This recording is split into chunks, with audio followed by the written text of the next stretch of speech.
होली है रंगों का त्यौहार, सब करे एक दूसरे से प्यार।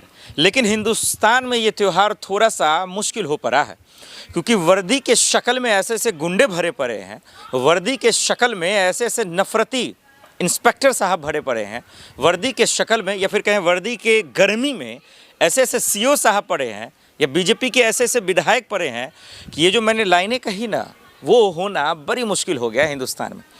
ये मैं हिंदू भाई या मुसलमान भाई को नहीं कह रहा हूँ, क्योंकि उनको अपने मुल्क से मोहब्बत है, उनको अपने त्योहारों से मोहब्बत है, और कोई किसी के त्यौहार में एक दूसरे को नफ़रत पैदा करने की बात कभी नहीं कहता है।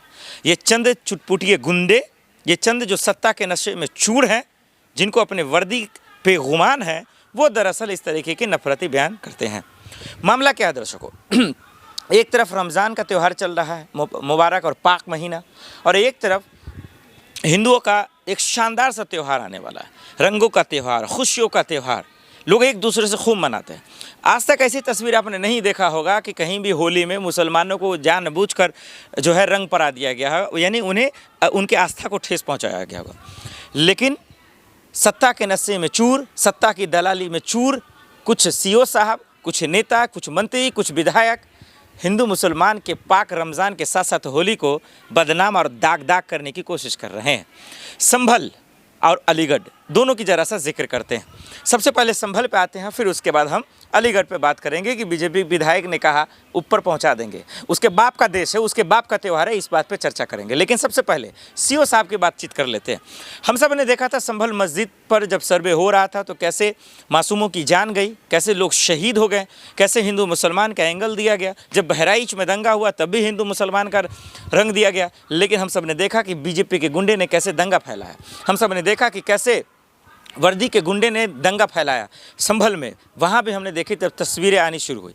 लेकिन अफसोस की बात है कि हिंदुस्तान की कानून व्यवस्था लाचार और बेबस हो चुकी है, सिस्टम मर चुका है, और यही वजह है कि उसका सत्ता का गुमान सीए साहब के दिमाग पे घूम रहा है। कौन है वो सीओ साहब जिसने बयान दिया होली को लेकर, रमज़ान को लेकर? अनु चौधरी को तो आप लोग जानते हैं, ये संभल के टाइम ही फेमस हो गए थे, इसीलिए फिर से एक बार मुद्दा उछल गया।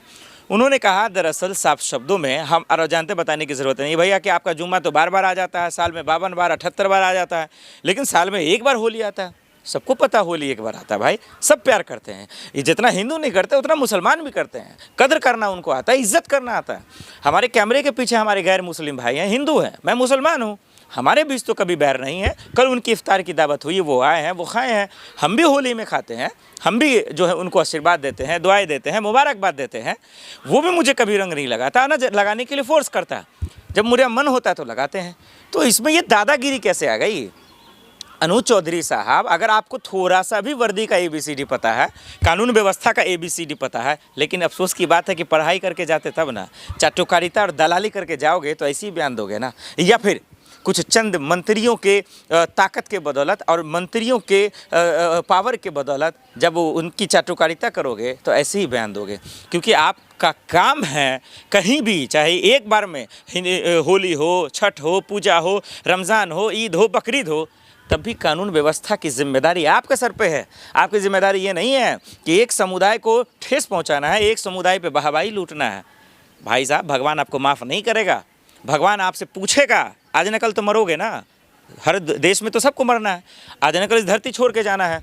तो भगवान अगर पूछेंगे आपसे तो क्या जवाब दोगे? यही कि मंत्री की तलवे चाटने के लिए दरअसल हमने ये काम किया। तो ये बहुत बड़ा सवाल है दर्शकों, जो ऐसे दरोगा से, ऐसे सीओ साहब से, ऐसे वर्दी में जो चूर हैं, इन सब से बचने की ज़रूरत है, क्योंकि इन सब ने नफ़रत फैलाने का कसम खा रखा है, हिंदू मुसलमान भाई को लड़ाने का कसम खा रखा है।